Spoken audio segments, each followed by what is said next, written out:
एकीकडे पंतप्रधान नरेंद्र मोदी देशवासियांना डिझेल पेट्रोलची बचत करा, अनावश्यक खर्च टाळा, सोन्याची खरेदी कमी करा आणि परदेश दौरा टाळा असं आवाहन करतात। मात्र दुसरीकडे भाजपचेच आमदार, नेते आणि पदाधिकारी या आवाहनाकडे दुर्लक्ष करताना दिसतात। आज मुख्यमंत्री देवेंद्र फडणवीस पुणे दौऱ्यावरती असून कोंढवा परिसरामध्ये महापालिकेच्या वतीने पाणी पुरवठा योजनेच्या टाक्यांच्या उद्घाटनासाठी ते येणार आहेत आणि या दौऱ्यानिमित्त परिसरामध्ये मुख्यमंत्री स्वागताचे मोठमोठे बॅनर झळकतात। पंतप्रधानांच्या साधेपणाच्या आणि खर्च कमी करण्याच्या आवाहनाला अक्षरशः केराची टोपली दाखवत शहर विद्रूप करण्याचं काम भाजप पदाधिकाऱ्यांकडूनच होत असल्याचं चित्र हे पुण्यामध्ये पाहायला मिळतंय। कोंढवा परिसरामधून याचा आढावा घेतलाय आमच्या प्रतिनिधींनी, बघूयात। राज्याचे मुख्यमंत्री देवेंद्र फडणवीस आज पुणे दौऱ्यावर आहेत।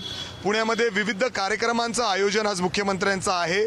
त्याचवेळी पुण्यातील कोंढवा परिसरात 24/7 या योजनेअंतर्गत एका पाण्याच्या टाक्याचं उद्घाटन देखील मुख्यमंत्री करणार आहेत।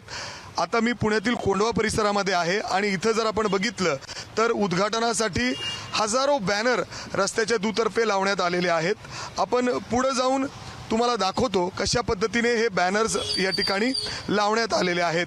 खरं तर स्वतः मुख्यमंत्री यांनी आवाहन केलं होतं की पुणे शहराचं विद्रुपीकरण करू नका अशा पद्धतीने बॅनर्स लावून, तर देशाचे पंतप्रधान देखील म्हणतात असे मोठे सोहळे कार्यक्रम टाळा, पेट्रोल डिझेल वाचवा, सोनं खरेदी करू नका। मात्र भाजपाच्या आमदारांना, नगरसेवकांना याचा विसर पडलाय का असा प्रश्न या ठिकाणी निर्माण होतो। कारण या सगळ्या कोंढवा परिसरामध्ये या कार्यक्रमाच्या निमित्ताने हजारो बॅनर्स या नगरसेवक असतील, आमदार असतील यांच्याकडून लावण्यात आलेले आहेत। हे जे आदेश आहेत मुख्यमंत्र्यांकडून केले जातात किंबहुना देशाचे पंतप्रधानांकडून केले जात आहेत, हे फक्त सर्वसामान्य लोकांसाठीच आहेत का असा प्रश्न या ठिकाणी निर्माण होतो। अजून पुढे जर आपण गेलो तर मोठे मोठे बॅनर्स या ठिकाणी आहेत आणि आपण बघू शकतो रस्त्याच्या मध्ये, डिवायडरमध्ये मोठे मोठे बॅनर्स आहेत। सगळीकडे अशाच पद्धतीने बॅनर्स आहेत आणि त्यामुळं या कोंढवा परिसरातील लोकांनी संताप या ठिकाणी व्यक्त केलेला आहे। कॅमेरामॅन राजेश बिडकरसह मी मिकी गई, एबीपी माझा, पुणे।